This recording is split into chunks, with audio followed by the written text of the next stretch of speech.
The pain in my chest wasn't from the cancer diagnosis. It was from the betrayal. I stared at the denial letter from the insurance company, my hands trembling as I read the words over and over again. Policy terminated. Effective 3 months ago. Termination requested by policyholder Clayton Thornfield, my husband of 40 years. There must be some mistake, I whispered to the empty kitchen of our Connecticut colonial home, the home we'd paid off 15 years ago when Clayton's accounting firm had its best year ever. The home where we'd raised our children, Quentin and Octavia. The home I'd lovingly maintained while Clayton built his career. I called the insurance company immediately, sitting perfectly straight at our kitchen table, the way my mother had taught me ladies should sit, even when their worlds were collapsing. The customer service representative confirmed what the letter stated. Clayton had indeed canceled my health insurance policy, just 2 weeks before my annual checkup, the checkup that had revealed the stage 2 breast cancer. I hung up the phone and stared out the window at our immaculate garden. The cherry blossoms were in full bloom, pink petals occasionally drifting down in the spring breeze. I'd planted those trees 25 years ago. I would likely not see them bloom next year. Clayton came home at precisely 6:15 p.m., as he had every evening since his retirement 3 years ago. He still kept his accounting firm schedule, spending his days at his golf club or managing our investments at his home office. He hung his light jacket on the hook by the door and kissed my cheek absently, not noticing that I hadn't prepared dinner, as I usually did. I thought we might order in tonight, he said, loosening his collar. I'm in the mood for that Thai place. Not too spicy, though. My reflux has been acting up. I slid the insurance letter across the granite countertop toward him. Would you care to explain this? He glanced at it, and I watched his face carefully. There was a flash of something, guilt perhaps, before he composed himself. I was going to discuss this with you. It's part of our retirement streamlining. Streamlining? My voice was dangerously calm. You canceled my health insurance without telling me as part of streamlining? Now, Aggie, don't get worked up. I've been consolidating our expenses. Do you know how much we were paying for that premium? Nearly $200 a month for your policy alone. Highway robbery. He opened the refrigerator and took out a bottle of his favorite craft beer. Besides, we can always pay out of pocket if something comes up. We have the savings. I watched him twist off the cap and take a long drink. 40 years of marriage, and he still didn't know or care that I hated when he drank straight from the bottle. Something has come up, Clayton. I kept my voice steady. I have cancer. He choked mid-swallow, beer dribbling down his chin. He grabbed a paper towel, wiping his mouth. What? What are you talking about? Breast cancer. Stage 2. Dr. Mills found it during my checkup last week. I watched his face pale.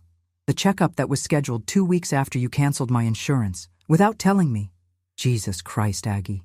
He set the beer down hard on the counter. You can't be serious. I've never been more serious. I need surgery, chemotherapy, radiation. Dr. Mills referred me to an oncologist, Dr. Lucinda Frost.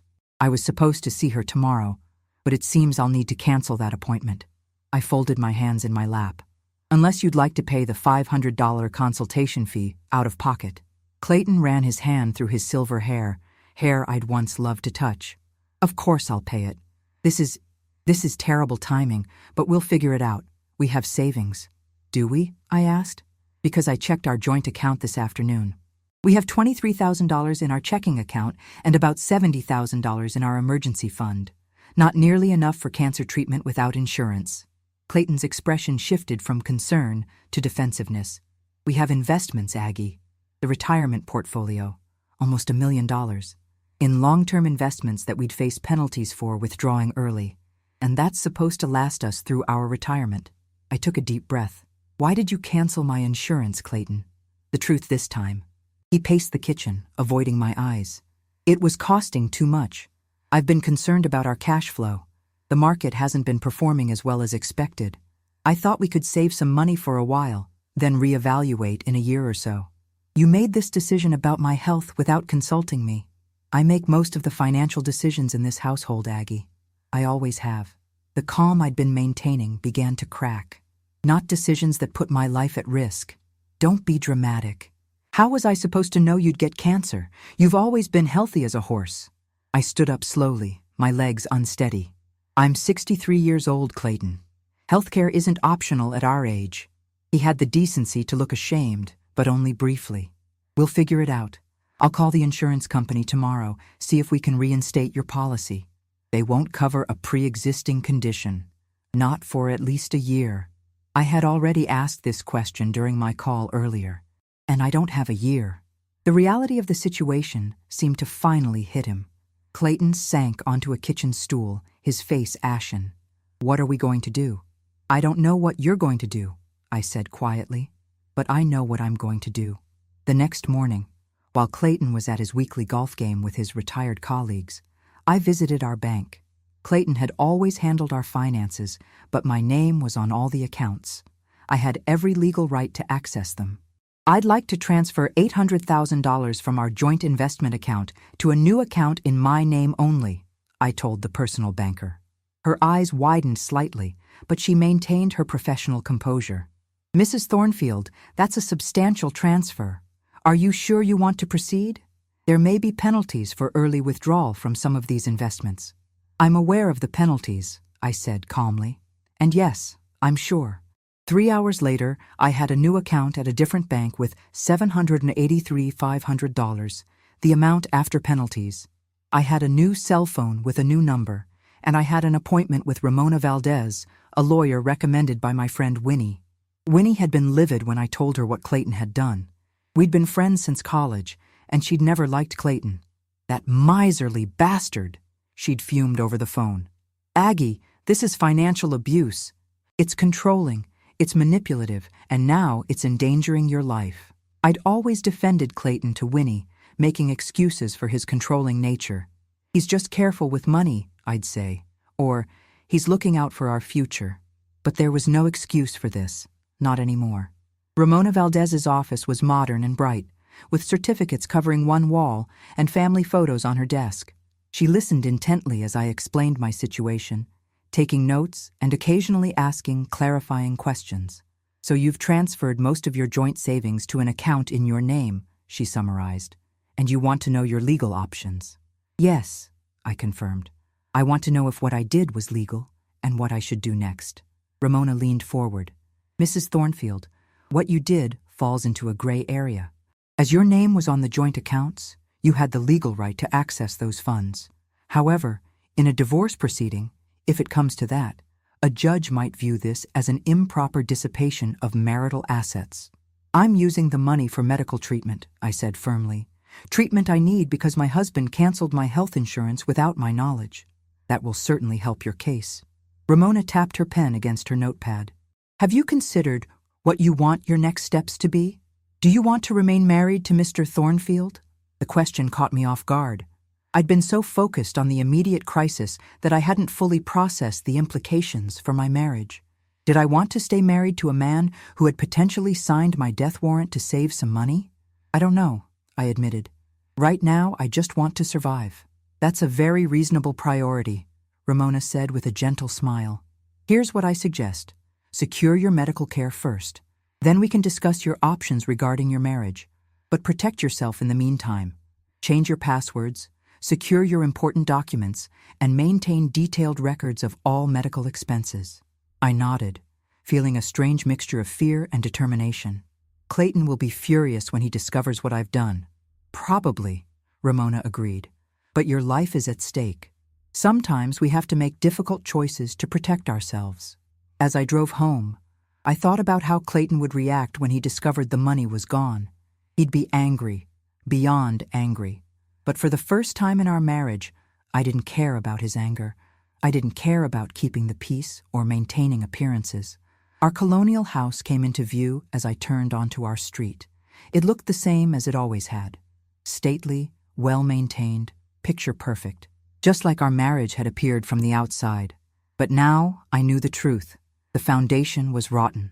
Clayton's car wasn't in the driveway. He was probably still at the golf course, followed by drinks at the clubhouse. He wouldn't be home until dinner time. I had a few hours to pack. I hadn't decided yet if I was leaving permanently, but I needed space, somewhere safe to stay while I started my treatment and figured out my next steps. Winnie had already offered her guest room for as long as I needed it. As I packed a suitcase with clothes and essentials, I found myself lingering over photographs. Quentin's graduation, Octavia's wedding, family vacations when the children were young. Had we been happy then? Had I been happy? Or had I just been playing the role I thought I was supposed to play? The supportive wife? The devoted mother? The woman who had no needs of her own? I called Octavia first. My daughter had always been perceptive, sensitive to the undercurrents in our family dynamics. She answered on the second ring. "Mom? Is everything okay? You never call in the middle of the day." I told her everything. The cancer diagnosis, Clayton canceling my insurance, my decision to take the money. There was a long silence on the other end of the line. Then, "Do you need me to come home? I can be there tomorrow." Tears sprang to my eyes. Octavia lived in Seattle, where she taught women's studies at the university. She had her own life, her own career, but she was ready to drop everything for me. "No, sweetheart, I'm going to stay with Winnie for now, but I may need you later, when I start treatment. Just say the word, Mom, I'll be there." She paused. "Have you told Quentin?" Quentin, my son who worshipped his father, who had followed in Clayton's footsteps, becoming an engineer but adopting Clayton's values, success, status, financial security above all else. "Not yet," I admitted. "I'm going to call him next." "Do you want me to tell him?" Octavia offered. He might not react well." "No, this is something I need to do myself." After we hung up, I sat on the edge of the bed, gathering my courage before calling my son. Quentin answered immediately. "Mom? What's up?" His voice was distracted. I could hear the sounds of his office in the background, phones ringing, keyboards clicking. I pictured him at his desk, probably annoyed at the interruption to his workday. I told him everything, just as I had told Octavia, but Quentin's reaction was very different. "You did what?" he demanded when I got to the part about transferring the money. "Mom, that's Dad's retirement fund too. You can't just take it." "I have cancer, Quentin," I said, my voice hardening. "Your father canceled my health insurance without telling me. What would you have me do? Die to protect his retirement? There has to be another way, Medicare or—" "I'm not old enough for Medicare. And even if I were, it wouldn't cover everything." I took a deep breath. "Quentin, I'm not asking for your permission or your approval. I'm telling you what's happening. I'll be staying with Winnie for a while. I have an oncologist appointment tomorrow. Dad's going to be devastated." I closed my eyes, counting to 10 silently. "I think your father will be more upset about the money than about my cancer diagnosis. But I guess we'll find out." I hung up, feeling drained, but oddly liberated. For decades, I had been the peacekeeper in the family, smoothing over conflicts, making everyone else comfortable at the expense of my own needs. Not anymore. By the time I heard Clayton's car in the driveway, I had moved my suitcase to the trunk of my car and was sitting at the kitchen table with a cup of tea. I had decided to tell him face to face what I had done. I wouldn't slink away like a thief in the night. I had nothing to be ashamed of. Clayton walked in, his golf clothes replaced by casual slacks and a polo shirt. He smelled of scotch and cigars. "Hey, Aggie, did you make dinner? I'm starving." "No, I didn't make dinner." I kept my voice even. "I've been busy today." He frowned, noticing my serious expression. "What's wrong? Is it about the cancer thing?" "Listen, I called the insurance company today. They won't reinstate the policy with coverage for pre-existing conditions, but I found a specialist who might see you at a discount if we pay cash." "A discount?" I repeated the word flatly. "For cancer treatment." Clayton sat down across from me. "We'll figure it out, Aggie. We always do." "I've already figured it out." I met his eyes steadily. "I've transferred $800,000 from our joint investment accounts to an account in my name only. I'll be using that money for my treatment." His face went blank with shock, then flushed dark red. "You what? You heard me. You can't do that. That's our retirement money. My money." "Our money," I corrected him. "And I already did it." Clayton stood up so quickly his chair tipped over backwards. "This is theft. I'll call the bank. I'll call the police." "Go ahead," I said calmly. "My name is on those accounts too. I had every legal right to access them. I built that nest egg. I managed those investments. I made all the money in this family." I stood up too, my calm finally breaking. "And I raised your children. I maintained your home. I supported your career. I cooked your meals and washed your clothes and entertained your clients. Don't you dare say you made all the money, Clayton. We built this life together, but you decided my life wasn't worth a health insurance premium. That's not fair. Fair? I laughed, a harsh sound that surprised even me. Was it fair to cancel my insurance without telling me? Was it fair to gamble with my life? Clayton's face contorted with rage and disbelief. You've lost your mind. Where are you going with my money? I'm staying with Winnie for a while. I have an oncologist appointment tomorrow. Dr. Frost is supposed to be one of the best. Of course she is, Clayton snarled. Only the best for you, while you bankrupt me. Any lingering doubt I had about my decision evaporated with those words. 40 years of marriage, and he was more concerned about money than about my survival. I'll be in touch about the treatment schedule, I said, picking up my purse and car keys. Don't try to access the new account. You won't be able to. As I walked to the door, Clayton called after me, his voice breaking. Aggie, wait. We can talk about this. We can find a compromise. I turned to look at him one last time. The man I had married. The father of my children. The man who had chosen money over my life. There is no compromise when it comes to survival, Clayton. You taught me that today. I closed the door behind me, got in my car, and drove away from the house I had called home for 35 years.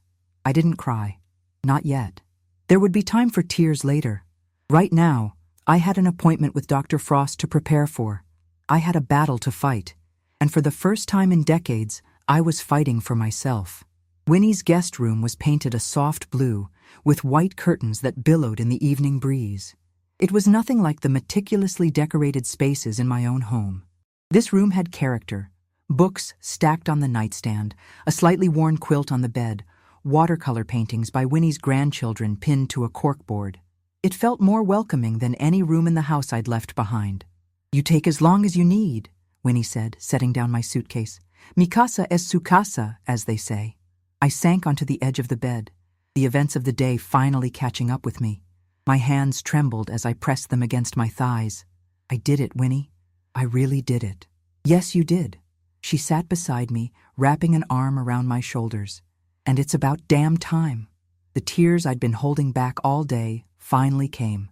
40 years of marriage ended in a single afternoon. Not because of the money, though that was the catalyst, but because of what the money represented. Clayton had shown me, in the clearest terms possible, that my life was worth less to him than the balance in our bank account. What if I'm wrong? I whispered. What if there was another way? Stop that right now. Winnie's voice was gentle but firm. He canceled your insurance without telling you, while you had cancer. What other way was there? I had no answer for that. There wasn't another way. Not one that guaranteed my survival. My phone buzzed. Clayton had called 17 times since I'd left the house 3 hours ago. I'd ignored every call. Now he was texting. Aggie, please come home. We can work this out. Followed by, I've talked to the bank. They say there's nothing they can do. How could you do this to me? To him. Even now, he was thinking of himself. I turned off the phone. You don't need that stress right now, Winnie said, taking the phone from my hand and placing it on the nightstand.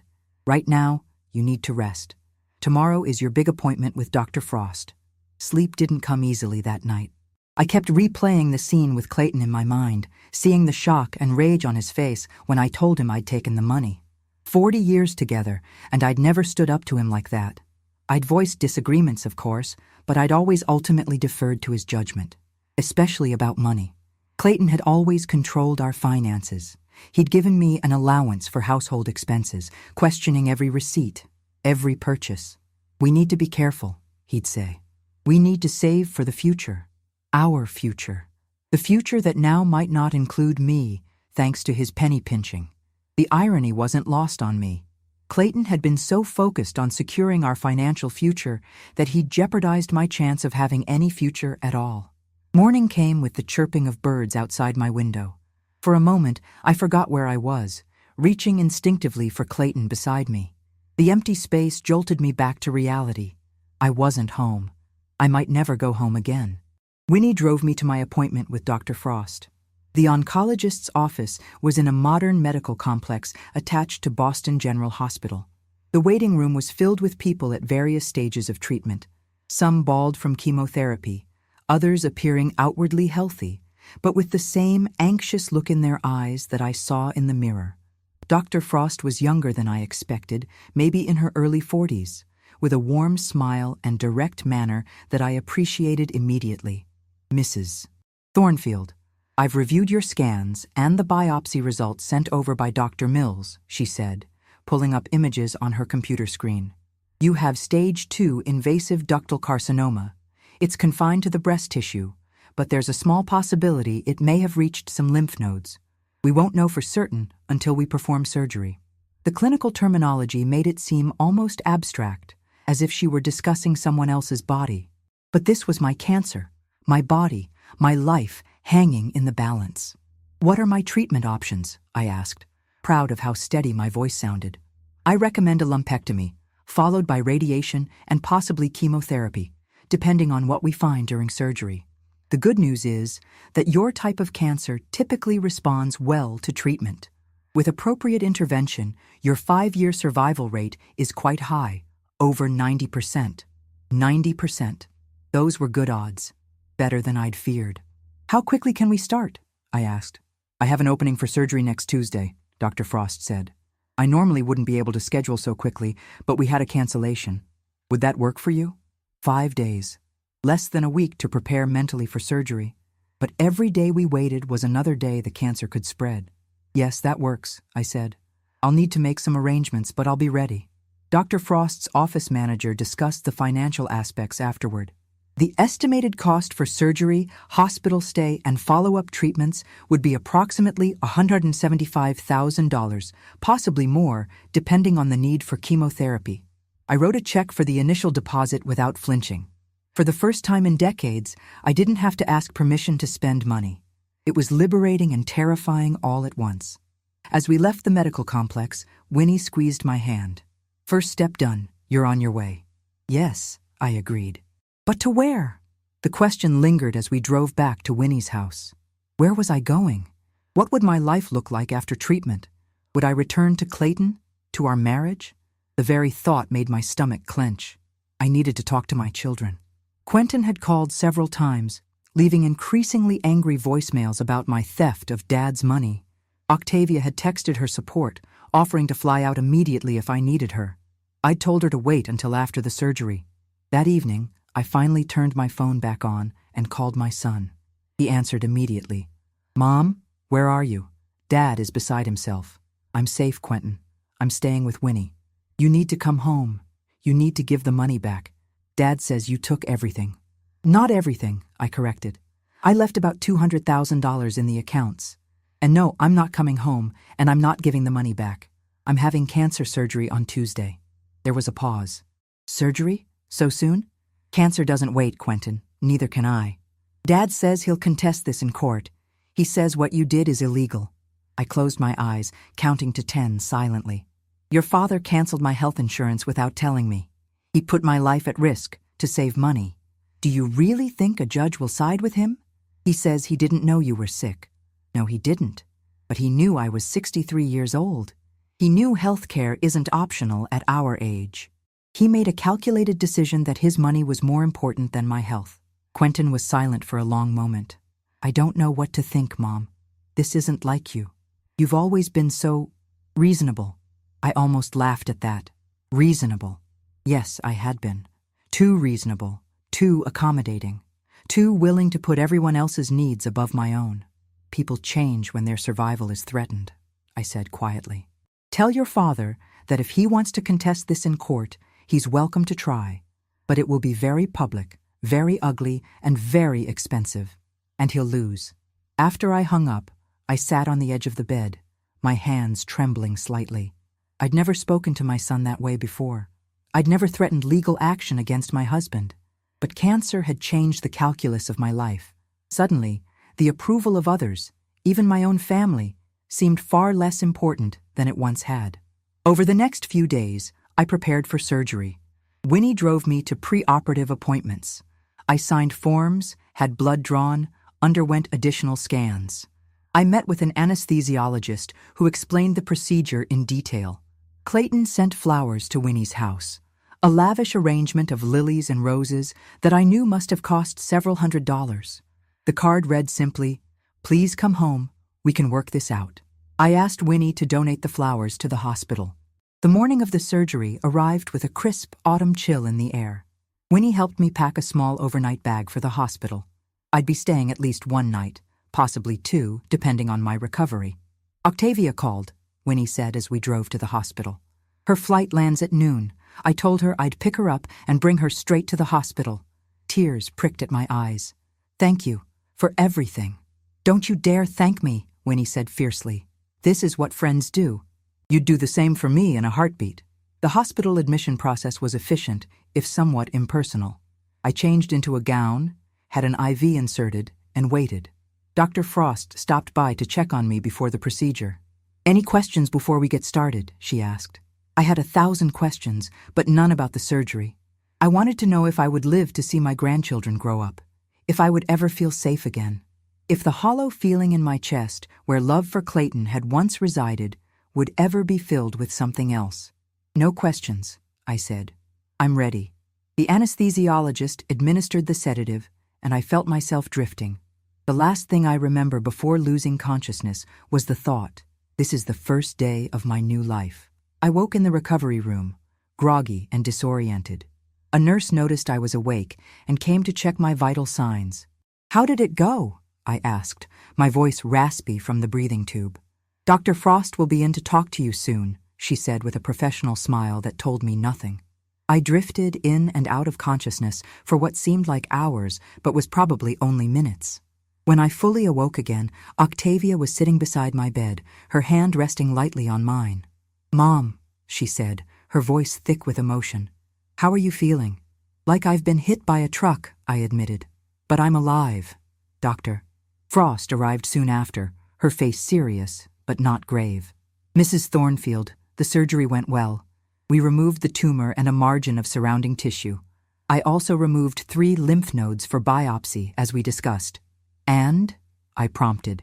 The initial examination suggests the cancer may have spread to 1 lymph node, but we won't know for certain until the pathology report comes back in a few days. If it has spread, we'll want to proceed with chemotherapy in addition to radiation. I nodded, absorbing this information. Not the best news, but not the worst either. When can I go home? I asked, then realized I didn't know where home was anymore. Tomorrow, if your recovery continues as expected, Dr. Frost said. You'll need someone to stay with you for at least a few days. She'll be with me, Octavia said firmly. And I've taken a leave of absence from the university. I'll be staying for as long as Mom needs me. Dr. Frost nodded approvingly. Excellent. We'll discuss next steps tomorrow before discharge. After she left, I turned to my daughter. You didn't have to take a leave of absence. Yes, I did, Octavia said. And don't argue. It's already done. The department chair was extremely understanding. I squeezed her hand weakly. Thank you. Has Dad tried to contact you? She asked hesitantly. He sent flowers and numerous texts. I haven't responded. Octavia's expression hardened. Quentin called me, you know. He's furious with you for taking the money. He said Dad is consulting with lawyers. Let him, I said, surprising myself with how little I cared. I did what I had to do. I know, Mom, and I'm proud of you. She looked at me with an expression I couldn't quite read, admiration mixed with something else. Sadness, perhaps. I just wish it hadn't come to this. So do I whispered. That night in the hospital, I dreamed of my life with Clayton. Not the recent years, but the beginning, when we were young and in love, with our whole lives ahead of us. I'd been 23 when we married, fresh out of college with a teaching degree and dreams of making a difference in young lives. Clayton had been 25, ambitious and charming, already showing the financial acumen that would make him successful. Where had it all gone wrong? When had his ambition curdled into avarice? When had his charm become manipulation? Or had he always been this way, and I'd been too blinded by love to see it? I woke to these questions and no answers. Just the quiet beeping of hospital machines and the knowledge that whatever happened next, I wouldn't be the same woman who had entered this hospital. Surgery had removed more than just the cancer from my body. It had excised my willingness to be invisible, to be secondary in my own life. The next morning, Dr. Frost discharged me with prescriptions for pain medication and antibiotics, and strict instructions for wound care. Octavia wheeled me out to Winnie's waiting car, helping me inside with gentle hands. "I've set up the guest room for both of you," Winnie said as she drove. "Octavia can have the pull-out sofa in there. It's actually quite comfortable." "You don't have to host both of us," I protested weakly. "My house, my rules," Winnie replied with a grin, "and I'm enjoying having the company." Back at Winnie's, I settled into recovery with Octavia's attentive care. She changed my bandages, prepared my meals, and managed my medications with efficiency that reminded me of myself at her age. The thought brought both pride and a twinge of regret. Had I taught my daughter to put others first, as I had done for so many years? 3 days after the surgery, Quentin arrived unannounced at Winnie's door. I was resting in the guest room when I heard his voice in the living room, arguing with Octavia. "I need to see her," he insisted. "Dad is falling apart. This can't go on." "She's recovering from cancer surgery," Octavia shot back. "Dad's feelings are not the priority right now." "5 minutes," Quentin pleaded. "Just 5 minutes," I called out, my voice still weak. "It's okay, Octavia. Let him in." Quentin entered the bedroom hesitantly, as if he were approaching a stranger. In some ways, I suppose I was a stranger to him now. This new version of his mother who put herself first, who took what she needed without permission. "Mom," he said, his voice softening as he took in my appearance, the pallor of my skin, the bandages visible beneath my loose nightgown. "How are you feeling?" "I've been better," I admitted. "But I'm on the mend." He sat in the chair beside the bed, fidgeting with his car keys. "Dad wanted to come. I told him you probably wouldn't want to see him." "You were right about that." Quentin sighed, running a hand through his hair, a gesture so like his father's that it made my heart ache. "He's a mess, Mom. He doesn't know what to do without you. He's an adult. He'll figure it out. He says he's going to file for divorce if you don't return the money." I almost laughed at the absurdity of it. "He's threatening me with divorce after what he did? He didn't know you had cancer when he canceled the insurance." "Stop defending him, Quentin." My voice was sharper than I'd intended, but I couldn't hold back anymore. "Your father put money ahead of my well-being. He made a unilateral decision that could have cost me my life. Would you be defending him if I had died because I couldn't afford treatment?" Quentin had no answer for that. He stared at his hands, the weight of the question hanging between us. "I don't want to choose sides," he finally said. "Then don't. Just understand that I did what I had to do to survive." He nodded slowly. "The pathology results. Do you know yet?" "Tomorrow," I said. "Dr. Frost will call with the results tomorrow." Quentin stood, awkward and uncertain. Would it be okay if I came back tomorrow? To hear the results?" I studied my son's face. So like Clayton's in many ways, but with a softness around the eyes that was uniquely his own. Despite everything, he was still my child. Still part of me. "Yes," I said. "You can come back tomorrow." After he left, Octavia brought me a cup of tea. That went better than expected. "He's torn," I said. "He idolizes his father, but he loves me too. This is hard for him." "Harder than cancer surgery?" Octavia asked sarcastically. "Different kind of hard," I said, sipping the tea. "He'll figure it out eventually, or he won't. Either way, I can't make his choices for him." The next day, Dr. Frost called with the pathology results. The cancer had indeed spread to one lymph node, but not beyond. She recommended a course of chemotherapy followed by radiation to ensure all cancer cells were eradicated. "When do we start?" I asked. "I'd like to begin chemotherapy in 2 weeks, once your surgical site has healed sufficiently," she replied. "We'll do 6 rounds, 1 every 3 weeks. After that, daily radiation treatments for about 6 weeks. A 5-month treatment plan. 5 months of my life dedicated to fighting this disease. 5 months of uncertainty, of physical discomfort, of financial expenditure. I'll be ready," I said. Quentin arrived shortly after the call, as promised. I told him the news, watching his face pale slightly at the mention of chemotherapy. "That sounds intense," he said. "It is," I agreed, "but necessary." He hesitated, then asked, "How much will all this cost?" "About $250,000, including the surgery I've already had." Quentin let out a low whistle. "That's a lot of money." "Yes, it is. Money well spent on saving my life." He was quiet for a moment, contemplating. Dad got the bank statements yesterday. He saw the transfer. He's not doing well, Mom. I'm sorry to hear that, I said, and I was surprised to find I meant it. Despite everything, I didn't wish Clayton ill.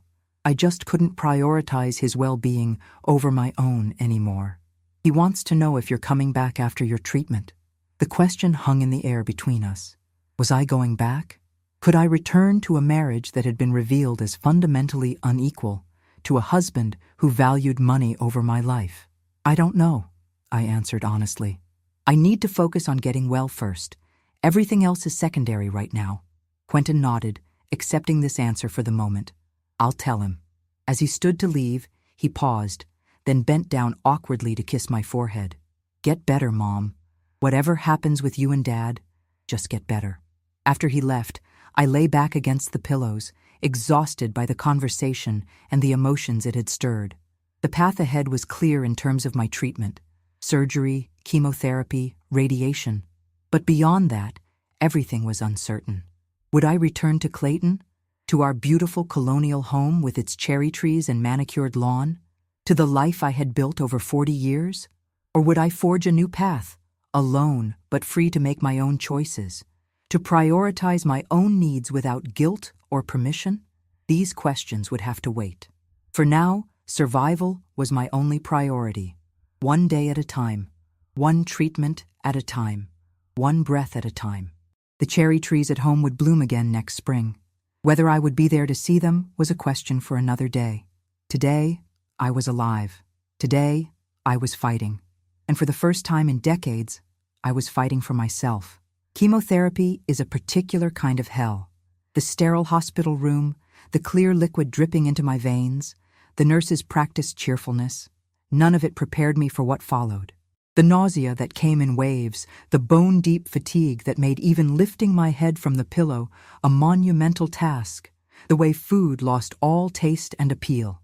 And the hair, watching it come out in clumps in the shower, gathering it from my pillow each morning, until finally Octavia helped me shave what remained, her eyes filled with tears she tried to hide from me. "It'll grow back, Mom," she said, her voice artificially bright as she guided the electric razor over my scalp. "And until then, we'll get you some fabulous scarves, maybe even a wig." I stared at my reflection in the bathroom mirror, a gaunt, pale woman with hollow eyes and a bare scalp. I barely recognized myself. Was this what Clayton would see if he visited? Was this why he hadn't tried to see me? Not even once in the 3 weeks since I'd left? Quentin had been by several times, always with news about his father. Clayton had consulted with 3 different lawyers, all of whom had given him the same advice. A legal battle would be expensive, public, and likely unsuccessful given the circumstances. He had put the house on the market, too big for just one person, Quentin explained, though I suspected it was more about punishing me than practicality. He had told friends and family that I had abandoned him, painting himself as the victim of my heartless betrayal. "He's rewriting history," I told Octavia as she helped me settle on the couch after my second chemo session. "Making himself the wronged party." "Let him," she said fiercely. "Anyone who knows you, really knows you, won't believe it for a second." But did anyone really know me? Had I even known myself before cancer stripped away the comfortable fictions of my life? The dutiful wife, the supportive mother, the woman who never made waves. That person seemed as foreign to me now as the bald stranger in the mirror. The second round of chemo hit me even harder than the first. The nausea was relentless, the fatigue overwhelming. I developed mouth sores that made eating painful. My white blood cell count dropped dangerously low, leaving me vulnerable to infection and forcing me into near isolation for a week. Through it all, Winnie and Octavia were my lifelines.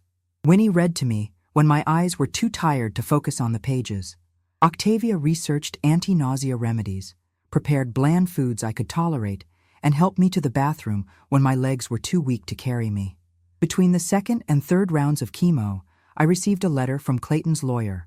It was formally worded, coldly polite, proposing a division of assets that would require me to return half of the money I had taken. In exchange, Clayton would not contest the divorce. Divorce. The word stared up at me from the crisp white paper, at once shocking and inevitable. 40 years of marriage ended with a legal document and a financial arrangement. I handed the letter to Ramona Valdez during our next meeting. She read it quickly, her expression neutral. "This is actually quite reasonable given the circumstances," she said. "He's not going after all of the money, just half." "It's not reasonable at all," I replied, surprised by the steadiness of my voice. "He canceled my health insurance without telling me. He put my life at risk. And now he wants half of the money I need for my treatment?" Ramona set the letter down on her desk. "Mrs. Thornfield, from a strictly legal standpoint, you are entitled to half of the marital assets, not all of them. The fact that you took more than your share could be problematic in court, regardless of the circumstances. So you think I should accept his offer?" "I think we should counter," she said. "Propose that you keep $500,000 for your medical expenses and ongoing care, and return the rest after your treatment is complete. That's still more than half of what you took, but it acknowledges his legal claim to a portion of the assets." I considered this. The initial surgery and first 2 rounds of chemo had already cost nearly $200,000. The remaining treatments, plus potential complications, follow-up care, and living expenses while I was unable to work, it would add up quickly. And what about after? Where would I live? How would I support myself? "I need to think about it," I said finally. "Of course," Ramona agreed. "But don't wait too long. This offer won't stay on the table indefinitely." Back at Winnie's, I shared the letter and Ramona's advice with her and Octavia. They had different reactions. "Take the deal," Winnie urged. "Get the divorce, move on with your life. Clayton doesn't deserve another minute of your time or energy." Octavia was more cautious. "Are you sure you want to divorce, Mom? I mean, I understand why you would, but it's a huge step." "Your father canceled my health insurance without telling me," I reminded her. "He put money ahead of my life. How do I come back from that?" "I don't know," she admitted. 40 years is a long time." "Yes," I agreed. "Too long to spend with someone who doesn't value your life." That night, alone in the guest room that had become my sanctuary, I allowed myself to imagine a future without Clayton. A small apartment of my own, perhaps. A part-time job once I recovered. Maybe tutoring or substitute teaching. Holidays with Octavia and her husband. Maybe even reconciliation with Quentin in time. It was a smaller life than the one I had planned with Clayton. A quieter life. But it would be mine, on my terms. No more walking on eggshells. No more deferring to someone else's financial decisions. No more pretending to be happy with less than I deserved. The next morning, I called Ramona and asked her to draft a counteroffer, as she had suggested. Keep $500,000, return the rest after my treatment was complete. It was fair, more than fair, given what Clayton had done. The 3rd round of chemotherapy was the worst yet. My body, already weakened by the previous treatments, rebelled violently against the toxic chemicals. I spent 2 days in the hospital with severe dehydration from vomiting. When I was finally released, I could barely walk from the car to Winnie's front door. "This can't go on," Octavia said, her voice tight with worry as she helped me into bed. "I'm going to talk to Dr. Frost about reducing your dosage." "No," I said firmly, despite my weakness. "No reductions. I need the full treatment to beat this." "Mom, it's killing you. The cancer will kill me faster." She had no argument for that. None of us did. This was the brutal arithmetic of cancer treatment. Poison yourself just enough to kill the disease without killing yourself in the process. Clayton's response to our counteroffer arrived a week later. He agreed to the terms, with one addition. He wanted to see me in person before signing any final agreement. "Absolutely not," Winnie said when I told her. "He's just trying to manipulate you. You're vulnerable right now." "I know," I said, "but I think I need to see him too. For closure, if nothing else." "Mom, you're in the middle of chemo," Octavia protested. "You don't need this stress right now." She was right, of course. But something in me needed to face Clayton, to see him one last time before we ended our marriage. Not to reconcile. That bridge was burned beyond repair. But to understand how we had come to this point. How 40 years of marriage had culminated in such betrayal. "I'll see him," I decided. "Here, at Winnie's. After my next chemo session, when I'm starting to feel better, but before the 5th round." Octavia and Winnie exchanged worried glances, but didn't argue further. They knew me well enough by now to recognize my resolved tone. I called Quentin myself to arrange the meeting. He sounded relieved. "Dad's been asking to see you for weeks," he said. "He has things he wants to say to you, face to face." "I'm sure he does," I replied, keeping my voice neutral. "Tell him next Thursday at 2 o'clock. At Winnie's house. He can come alone, or you can come with him if he prefers." "I'll come," Quentin said quickly, to support both of you." I wondered which of us he thought needed more support. His father, facing the wife who had taken his money, or his mother, bald and skeletal from chemotherapy. Perhaps both of us were equally pitiful in his eyes. The fourth round of chemo was marginally easier than the third, or perhaps I was simply becoming accustomed to the misery. Dr. Frost was pleased with my progress, though concerned about my weight loss. "You've lost nearly 20 pounds since we started treatment," she noted during my checkup. "That's too much, too quickly. You need protein and calories to help your body fight." "I try to eat," I said, "but everything tastes like metal, and my mouth is so sore." "Try smoothies with protein powder," she suggested, "or meal replacement shakes. Anything to get calories into you." I promised to try harder, though food was the last thing on my mind.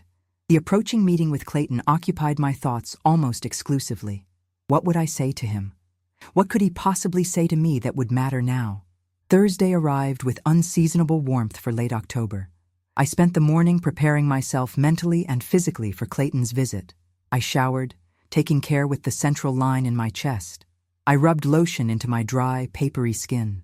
I chose my clothes carefully, loose black pants and a soft blue sweater that had been a gift from Octavia.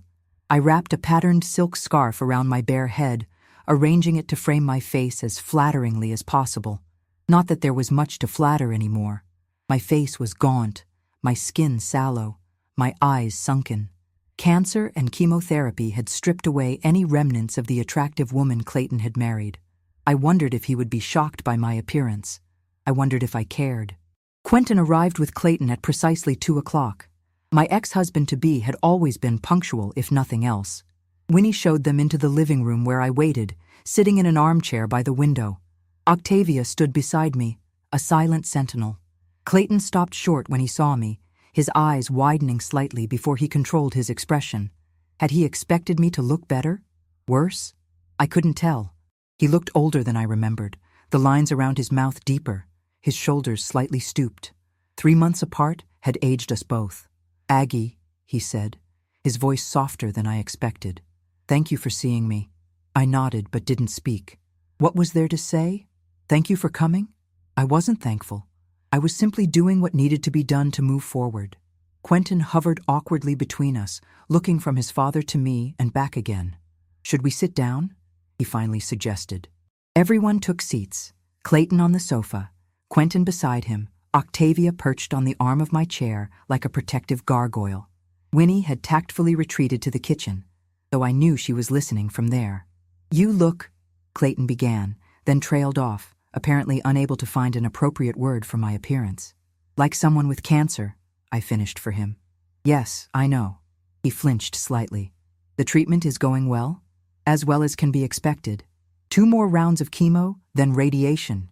He nodded, then looked down at his hands. I noticed he was still wearing his wedding ring. I had removed mine the day after I left. "I've agreed to your terms," he said after a moment. "You keep $500,000, return the rest after your treatment is complete. I think that's fair." "Fair," I repeated, the word tasting bitter in my sore mouth. "Yes, I suppose it is. Though fairness would have been telling me you were canceling my health insurance. Fairness would have been considering my life as valuable as your money." Clayton's jaw tightened. "I've admitted I made a mistake. A terrible mistake. I didn't know you were sick." "You didn't know I would get cancer," I corrected.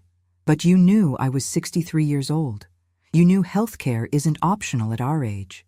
You made a calculated decision, Clayton. My life wasn't worth $200 a month to you." "That's not true," he protested. "I was trying to be practical. Our portfolio wasn't performing as well as expected. I thought we needed to cut expenses. And my health insurance was the first thing to go. Not your golf club membership, not your weekly dinners with your friends, not your expensive scotch or your custom-tailored shirts. My health insurance." Clayton had no response to that. He looked to Quentin for support, but our son was staring at the floor, avoiding both our gazes. "I didn't come here to argue," Clayton said finally. "I came to tell you that I'm sorry. What I did was wrong, inexcusable, and I'm paying for it now." "Are you?" I asked, genuine curiosity in my voice. "How are you paying for it, Clayton?" "I've lost my wife, my home. I'm selling the house, as I'm sure Quentin told you. My reputation. Everyone knows what happened, what I did, and half of our retirement savings." He spread his hands. "I've lost everything that matters." "No," I said quietly. "You haven't lost everything. You still have your health. You still have your life. That's more than you were willing to guarantee me." The room fell silent. Even Octavia, who had been shifting restlessly beside me, stilled at my words. "I don't expect forgiveness," Clayton said after a long moment. "I don't deserve it, but I wanted you to know that I understand what I did, and I'll regret it for the rest of my life." I studied his face, looking for the man I had married, the man I had loved for 4 decades. He was there, somewhere behind the lines of age and regret, but he was a stranger to me now. We were strangers to each other. "I accept your apology," I said finally, "and I agree to the terms. $500,000 for me, the rest returned to you after my treatment is complete. Ramona will draw up the papers." Clayton nodded, relief visible on his face. "Thank you." "Don't thank me," I said. "This isn't a gift. It's what I need to survive." He flinched again, but nodded. "Of course." The conversation turned to practicalities after that. The house sale, division of personal property. Clayton had made an inventory of items he thought I might want. Family photos, my mother's china, my books and teaching materials. It was thoughtful, I had to admit. More thoughtful than he had been in years. "I can have everything boxed up and stored until you're better," he offered. "Or Quentin can bring specific items to you if there's anything you need now." "My winter clothes," I said, "and my jewelry box. Not that I have much occasion to wear jewelry these days, but there are pieces I'd like to have. Family pieces I want to give to Octavia." I saw the hurt flash across his face at the implication that I was preparing for the possibility of not surviving. But it was the truth. Despite Dr. Frost's optimism, I knew the statistics. I knew that cancer could return, that treatments could fail. I was planning for all contingencies. "I'll bring those things next week," Quentin promised. As they prepared to leave, Clayton hesitated, then asked, Would it be inappropriate if I called occasionally to check on your progress?" I considered this. Did I want ongoing communication with Clayton? Did I want him to witness my struggle, my suffering? Part of me wanted to shut him out completely, to deny him the comfort of knowing he was still connected to me in any way. But another part, the part that remembered 40 years of shared life, couldn't be quite so harsh. "You can call Quentin or Octavia for updates," I said. "They can let you know how I'm doing." He accepted this with a nod, though I could see he'd hoped for more. "Take care of yourself, Aggie. Please." "That's exactly what I'm doing," I replied, for the first time in a very long time. After they left, I felt drained, as if the brief conversation had depleted what little energy the chemotherapy had left me. Octavia helped me to bed, where I slept for nearly 3 hours. When I woke, Winnie was sitting beside my bed, reading a mystery novel. She set it down when she saw I was awake. "How are you feeling?" she asked. "Tired, but lighter somehow." It was true. Seeing Clayton, speaking the harsh truths that had gone unspoken for months, had released something in me. Not forgiveness. I wasn't ready for that yet. Might never be. But a kind of acceptance. This was where we were now. This was the reality of our lives. "He looked terrible," Winnie observed with a hint of satisfaction. "Karma's a bitch." "He looked old," I said. "We both do." "You look like someone fighting for her life," Winnie corrected. "That's different from just looking old." I smiled faintly. "Always the loyal friend." "Always," she agreed. The next day I called Ramona and told her to proceed with the divorce settlement as agreed. No more negotiations, no more delays. It was time to move forward. The 5th round of chemotherapy was surprisingly manageable, perhaps because the emotional burden of facing Clayton had been lifted, or perhaps because my body was finally adapting to the treatment. I still felt awful, still struggled with nausea and fatigue, but it seemed somehow more bearable than before. "Doctor," Frost was pleased with my progress. "The tumor markers in your blood are decreasing," she reported during my checkup. "That's a very positive sign, and your white blood cell count is stabilizing. I think we're on the right track." On the right track. Such a simple phrase, but it filled me with a cautious hope I hadn't allowed myself to feel before. I might survive this. I might have a future beyond cancer. What would that future look like? The question occupied my thoughts during the long, quiet hours of recovery between treatments. I had been a wife for so long that I barely remembered how to be just myself. I had defined my life by my relationships: wife, mother, teacher. Who was I without those roles to anchor me? Octavia found me contemplating this question one afternoon as I sat by Winnie's living room window, watching the November rain streak the glass. "Penny for your thoughts," she said, sitting across from me. "I'm trying to remember who I was before I was Clayton's wife," I admitted. "Before I was your mother. It's harder than I expected." Octavia was quiet for a moment, considering. "I remember you used to paint," she said finally. "Watercolors. You had a small easel that you'd set up in the kitchen sometimes when Dad was at work. You'd paint while we did homework after school." I had almost forgotten that. Small, quick paintings, landscapes, still lifes, occasionally portraits of the children. Nothing special, nothing worth framing or showing. Just something I did for myself, for the joy of creating. "You were good," Octavia continued. "Really good. But you stopped when I was in high school. I never knew why." I knew why. Clayton had complained about the mess, about the time I wasted on a hobby that produced nothing of value. It hadn't seemed worth fighting about, so I had packed away my paints and brushes and focused on more practical pursuits. "Maybe I'll start again," I said, surprising myself with the thought. "After the treatments are done, when I have my own place." "Your own place," Octavia repeated. "So you're really not going back?" "No," I said with certainty. "I'm not going back. Not to Clayton, not to that life. I can't." She nodded, accepting this. "Where will you go?" "After, I mean." It was a question I'd been pondering myself. "I don't know yet. Somewhere smaller, more manageable, maybe an apartment in town, close to shops and cafes, somewhere I can walk to things when I'm feeling well enough." "You could come to Seattle," Octavia suggested hesitantly.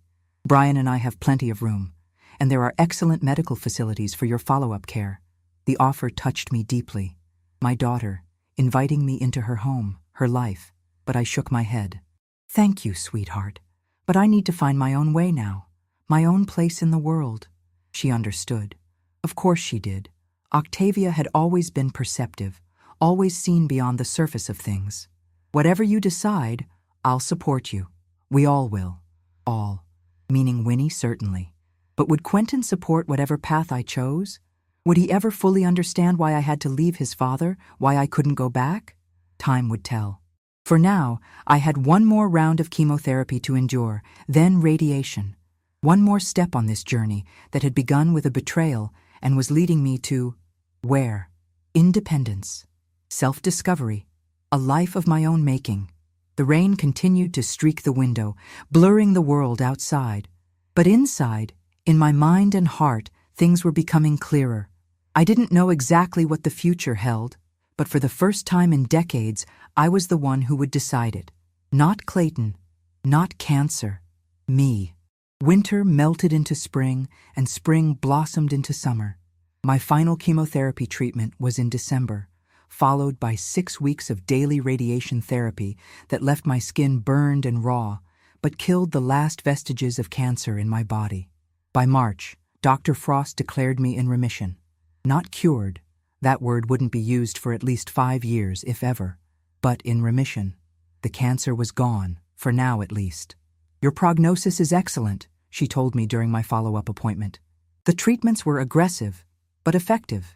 You still need regular checkups, of course, but there's no reason you can't resume a normal life." Normal. The word meant something different to me now. My old normal was gone. The spacious colonial house, the 40-year marriage, the comfortable routine of a life built around someone else's needs. My new normal was still taking shape. I had found a small apartment in a renovated Victorian house near the center of town. 1 bedroom, a tiny kitchen, a living room with large windows that flooded the space with light. It was nothing like the home I had shared with Clayton, and that was precisely why I loved it. I had furnished it sparsely with a few pieces from our old house.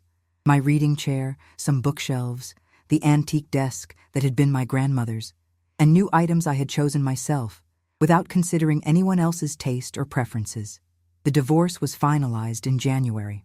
As agreed, I kept $500,000 and returned the remainder to Clayton after my treatment was complete. It was less than I had originally taken, but enough to pay my medical bills and provide a modest income when combined with my teacher's pension. I would never be wealthy, but I would be secure, independent. Clayton had sold our house and moved to a condominium near his golf club. According to Quentin, he had joined a widowers and divorcees social group and was dating a woman he'd met there, a 60-year-old retired nurse named Barbara. I felt no jealousy when I heard this, only a mild curiosity and, surprisingly, a flicker of relief. Clayton wouldn't be alone, neither would I. My hair had begun to grow back, short and surprisingly soft, with more gray than I remembered. I decided not to dye it. The silver strands were badges of survival, of endurance. I had earned everyone. Octavia had returned to Seattle and her teaching position, though she called almost daily and had made me promise to visit in the summer. Quentin remained more distant, still struggling to reconcile his loyalty to his father with his love for me. He called weekly, his conversations polite but reserved. Time would heal that rift, I hoped. Or not. I had learned to accept that some things were beyond my control.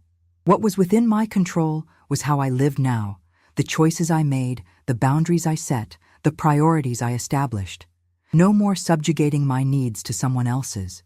No more silencing my voice to keep the peace. No more diminishing myself to make others comfortable. In April, I bought new watercolor paints, brushes, and paper. I set up a small easel by the window in my apartment and began to paint again. Hesitantly at first, then with growing confidence. The results were amateurish after so many years without practice, but it didn't matter. The joy was in the doing, not the outcome. I had just finished a small landscape of the park across from my apartment when my phone rang. Clayton's name appeared on the screen. He had called occasionally during my treatment, always speaking to Octavia or Quentin, never directly to me. This was the first time he had called my new number, which I had only recently shared with the children. For a moment I considered letting it go to voicemail, but curiosity won out. I answered, "Hello, Clayton. Aggie." His voice sounded strained, different. "Thank you for picking up. I wasn't sure you would. What can I do for you?" I kept my tone neutral, neither warm nor cold. "I've been to the doctor," he said, without preamble. "I have an aneurysm. In my brain. It's not good." The news hit me with unexpected force. Despite everything, despite the betrayal and the pain and the divorce, I had shared 40 years of my life with this man. I had loved him once. "I'm sorry to hear that," I said, and meant it. "What are the treatment options?" "Surgery, expensive surgery." But he paused, and I could hear him struggling to control his voice. "My insurance won't cover it. It's considered experimental for someone my age." The irony was not lost on either of us. Clayton, denied medical treatment because of insurance restrictions. Clayton, facing mortality without the financial resources he needed to save his life. "I see," I said carefully. "And you're calling me because—" "I need help, Aggie." The words seemed to cost him physically to say. "The procedure costs $350,000. I have about $200,000 liquid after the divorce and house sale. The rest is tied up in investments I can't access quickly enough. The doctors say I don't have much time to decide." I closed my eyes, absorbing this. Clayton was asking me for money. Money to save his life, just as I had needed money to save mine. The symmetry was almost too perfect, too poetic in its justice. "You're asking me to give you $150,000. Not give," he corrected quickly. "Loan. I'll pay it back as soon as I can access my investments. With interest." Just as he had suggested I could pay cash for my cancer treatment, as if it were a simple matter of temporarily adjusting our budget. "What happens if you don't have the surgery?" I asked, though I already knew the answer. "The aneurysm could rupture at any time. If it does—" He didn't finish the sentence. He didn't need to. I looked around my small apartment, at the painting I had just completed, at the life I was rebuilding from the ashes of the old one. I had survived. I had just over $300,000 left from the divorce settlement after paying my medical bills. I could give Clayton what he was asking for and still have enough to live on, especially with my pension. But should I? After what he had done? After he had valued money over my life? I need to think about this, I said finally. I'll call you tomorrow. I hung up before he could respond, before he could press his case or express his gratitude for even considering his request. I needed space to think, to process, to decide. I called Winnie first. My loyal friend had no doubts about what I should do. Let him reap what he sowed, she said firmly. He made his choice when he canceled your insurance. Now he can live, or not, with the consequences. Octavia was more conflicted when I called her. It's not about whether he deserves your help, she said thoughtfully. It's about who you want to be. Can you live with yourself if you refuse, and he dies? Could I? That was the question that kept me awake that night. Not whether Clayton deserved my help, he didn't by any objective measure, but whether I could reconcile refusing with the person I wanted to be. Not the person I had been before cancer, the accommodating wife, the self-effacing mother, but the person I was becoming.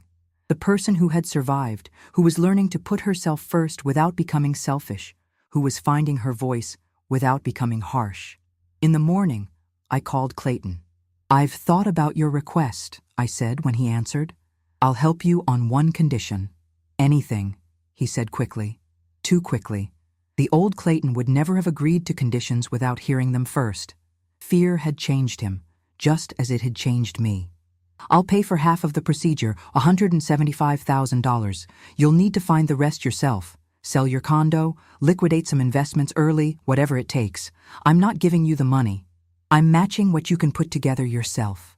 There was a long silence on the other end of the line. Then, why? After what I did to you, why would you help me at all? It was a fair question. One I had asked myself repeatedly during the night. Because I don't want to be the person who does to you what you did to me, I said simply. I don't want to be the person who puts money ahead of a life, even yours. Another silence. Thank you, Aggie. Don't thank me yet. You still need to come up with your half. I will, he promised. I'll sell everything if I have to. Just as I would have done, had I not taken matters into my own hands. After we hung up, I went to the window and looked out at the park across the street. The cherry trees there were in full bloom, just like the ones at my old home. Life continuing, renewing, persisting despite everything. I had survived. Clayton might survive too, with my help, or he might not, even with the surgery. None of us knows how much time we have, only what we do with the time we're given. I set up my easel and began a new painting, the cherry blossoms against the clear blue April sky. I was no longer painting for Clayton, or for anyone else. I was painting for myself, for the joy of creating, for the pleasure of seeing the world through my own eyes and interpreting it in my own way. This was my life now, imperfect, uncertain, but mine. My choices, my priorities, my voice. After 63 years, I had finally learned the most important lesson. My life had value, not because of what I did for others, but simply because it was mine. If you're watching this and struggling to stand up for yourself, remember that your life has value too. You deserve to be seen, to be heard, to be prioritized, especially by those who claim to love you. And if you found strength in my story, please hit that subscribe button and share this video. Your support means everything as I continue to share these journeys of resilience and self-discovery.